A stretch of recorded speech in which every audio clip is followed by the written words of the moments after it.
you can see we recently traded up above the relative equal highs. So buy stops and buy side liquidity were resting right above here. So as the market drove above that, we always have the likelihood of seeing it continue going higher. But whenever it goes above relative equal highs and then we get a swing high like this, that being the high here, lower than the higher candle here, and the next candle after this candle, it has a lower high as well. So it's a swing high, not to be confused with a fractal that's used like an MT4. Okay, that is not what I'm talking about. Okay, that takes more candles to make it, and by then 5 candles later, it's just, you've already missed the move. So we have swing high here. As soon as this candle closes the next day, I'm looking for something to create an opportunity to go short. So we could be anticipating an open here, rally, power 3, which is what I already taught on the YouTube channel. The accumulation, manipulation, distribution, and then incorporating the next level of analysis, which is understanding whether we're going to be in a premium or discount market.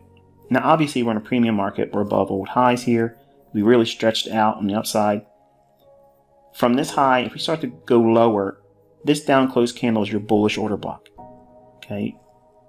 The idea of it trading into that down close candle, once it goes above these highs, that's favorable. That's something that could potentially happen. Now, obviously, I have the benefit of hindsight here, but I promise you, if you study what I'm teaching you, you'll see this repeating. Okay. So the market does in fact trade down into this down close candle. That is your bullish order block. But I want to go inside this particular day here, which is obviously Friday. And we're looking at the internals behind what it is I'm trying to teach you and how you can find multiple setups inside of each respective session, the morning session and the PM session. All right, so here is the hourly chart on the S&P futures mini contract for June 2022. And I kind of want to bring your mindset back into what we're looking for. And that is the power 3. We're looking for an expansion move, direction higher or lower. In this case, we're looking for it to go lower because we have the daily bullish order block level, that line here, level 4504. And look at the lay of the land. Okay, what is it that we see also in the price action? Well, if we go over to the left, you can see we have relative equal lows. We have this low, and we have this low here. So they're relatively equal. Not exactly. That's why I named them relatively equal lows.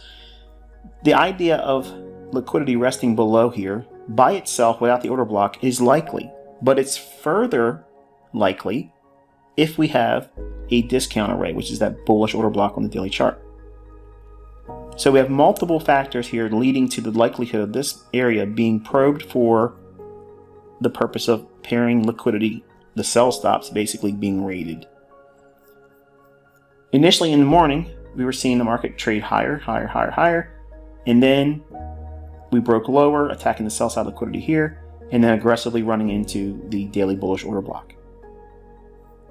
I want you to take a look at this framework from this high down to this low, and this being a fulcrum point, that being if this high trades to this low and we break this low, how far can we go down? I'm going to touch on that in the next slide, but for right now, I want you to think about how the opening price, what's the opening price? Well, there's two. If you're trading index futures, the opening price is midnight at New York time, and that's this candle here, and that's the opening price here. And then there's another opening price at 8:30 in the morning. The opening price in the candle that begins 8:30. It doesn't matter what candle you use. I see a lot of questions popping up about that. Like, what's the opening price and what candle do you use? Soon as you have 8:30 beginning a new candle, it could be a 1-minute candle, it could be a 3-minute candle, an hourly candle, 15-minute candle. Whatever that opening price is, that's what you want to note at 8:30. So if you're bearish, ideally you want to see the market trade above that opening price. This is going to be manipulation. Okay? The manipulation is the running above a key level when we are bearish. We're expecting this to go lower. All of this is basically market protraction, where it's a Judas swing. Okay, the market's going in the opposing direction that it's likely to go to later in the day. So later in the day, we expect this to go lower. Where's it going to go? Below this low. If it accelerates below this low, where could it go? Below here. Okay, then we have the bullish order block on the daily chart. So we have a lot of things coming together that draw on a great deal of probabilities. Now, probabilities are not absolute guarantees. Okay, that's not the case in trading. If that was the case, I would never take a losing trade. You would never take a losing trade. We wouldn't need use stop losses, and it'd be great. But unfortunately, we have to contend with risk. That being the case, we have to at least build the idea around the likelihood of a scenario unfolding, but being prepared if it doesn't. So if this market's opening here at midnight and it starts to rally, we can anticipate this selling off. But if it can sell off from here and trade below this low, how much further can it go below these relative equal lows? Obviously, we have the daily bullish order block level here, right here. Now, let me take you back up real quick. That's this level here. The opening price on this down close candle, that's the order block. Extending that line out in time, you end up with this on the hourly chart. So we drop down into that level, and look at the reaction there. It's nice, isn't it? So going below this low, that's the initial target. Then reaching below the relative equal lows over here, because that's where sell-side liquidity is going to be residing. Then tapping into that bullish order block on the daily chart. But how much further can we go below that level? How far beyond the actual order block level can we go? Well, I'm going to zoom in on a 15-minute time frame. I've already taught this in other lectures, but I want to revisit it here because this is what you're looking for when you're doing your analysis. When everything starts to show a willingness to want to go lower, how do we know it's going to go lower? Well, we have the swing low here, decisively broken. See that? This low, broken hard. Then we trade back up into the imbalance here. So the fair value gap, we trade up into it here. At this point, we anticipate the candles past this, or the new forming candles, to trade lower and trade below this low. And if it does go below this low, we're looking at this price point here, that low, as a fulcrum point. That being measuring this high down to that low, that same measurement of distance, and we expect that projected lower. Okay, so this is my swing trading model, and I'm applying it to targeting. So the way you do it is you take your Fibonacci and you anchor it to the highest body. It could be an open or a close, it doesn't make a difference. But you anchor it on that. Notice I'm not putting it on the high here, and I'm doing the same thing with the lowest open or close in this swing low. This retracement up, I'm measuring the distance in terms of range with the bodies of the candles. The first time I taught this on YouTube, I had a lot of folks scratching their head and many trolls saying, he doesn't even know how to use a fib. I'm showing you how the algorithm is going to read the price. Okay, the wicks and the tails are all distractions. That's all going to be largely attributed to what the, especially if you're trading with Forex, and obviously I am aware that this is not Forex, but I learned this through the models that I employ with Forex. Now, it's a carryover in terms of analysis because you can apply it here as well. It wasn't always like this. When there was open outcry only and there was no electronic trading, this wasn't as pure as you're going to see and has it's been shown in the past by me in other videos and examples. But by having a measurement from the highest body in this swing up, in this swing low, the lowest body, that means the lowest open or closed, okay? I'm anchoring the fib on that. The settings on the Fibonacci I've included here, and these are the ones that's highlighted for this illustration. So below this low, we're looking for it to run into sell side. So if it goes below this low and aggressively expands lower, this could be your next target, 45.14.5. If it goes below this one, we can anticipate it trading down to what? 45.01.25. Now, the question you're going to probably have in your mind is okay, this is all fine and great, but how do we know which one to pick, ICT? If you put 1,000 lines on your chart, ICT, eventually somebody's going to see one of those levels get hit. And then you're going to make a video and say, see how smart I am? I've seen all of your arguments. I've seen that kind of stuff tossed around in the forums and such. So if we look at the idea that 45.04 and a quarter is just below what level?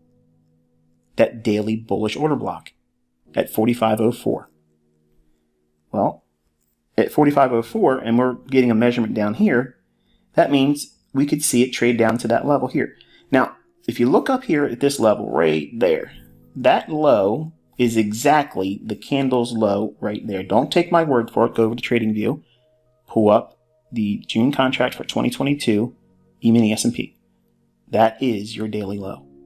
You can't predict daily highs and lows, ICT. That's impossible. Well, it is possible if you understand the elements that these algorithms operate under.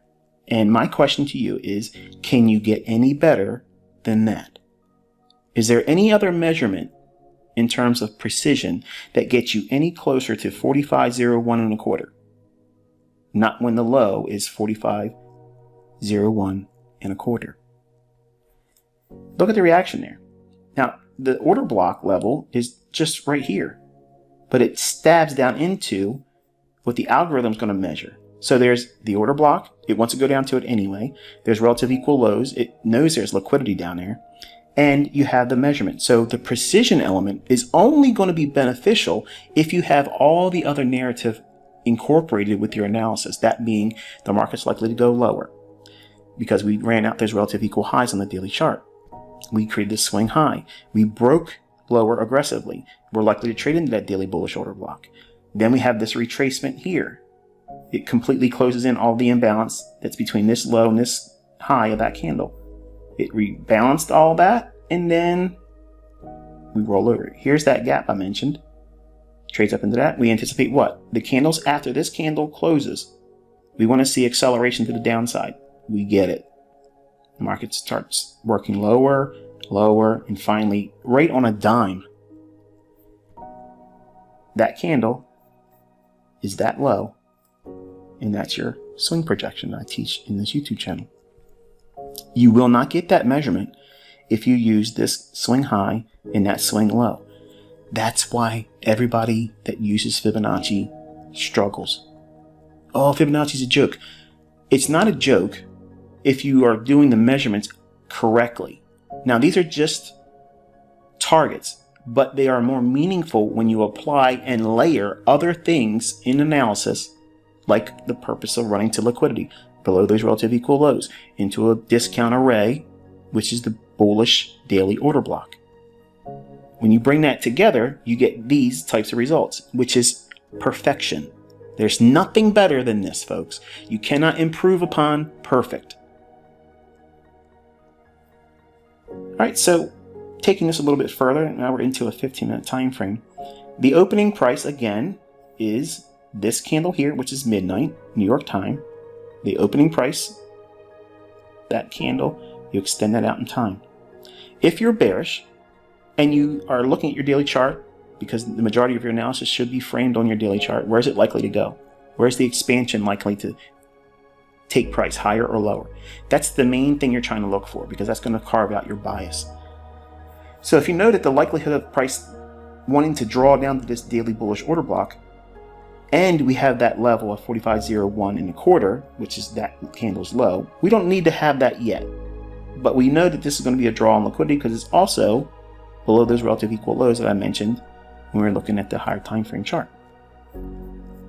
So all of this here is a buildup into the premium. The market then breaks aggressively. What does it create here? What happened here? We had a displacement down. Did that take out that swing low? Yes.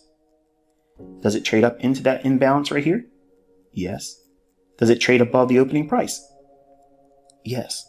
How many boxes did we just check off there? A whole lot. Probabilities are now going through the roof that this is bearish. Then the market breaks lower, trades down to the old swing low, sell side liquidity resting below there. Watch what happens. We trade down through it, and then we aggressively rebalance all of this down move. We come right back up into it, bearish order block, then sells off another wave into this short-term low, deeper below this low and eventually into the lunch hour and past it for the daily bullish order block. Now, when you look at this type of price action, you might not see that as an entry, but it is taught to you in this mentorship on YouTube. That is the lesson right here. Because if you look back here, we have these highs. We trade above it. Does it break below?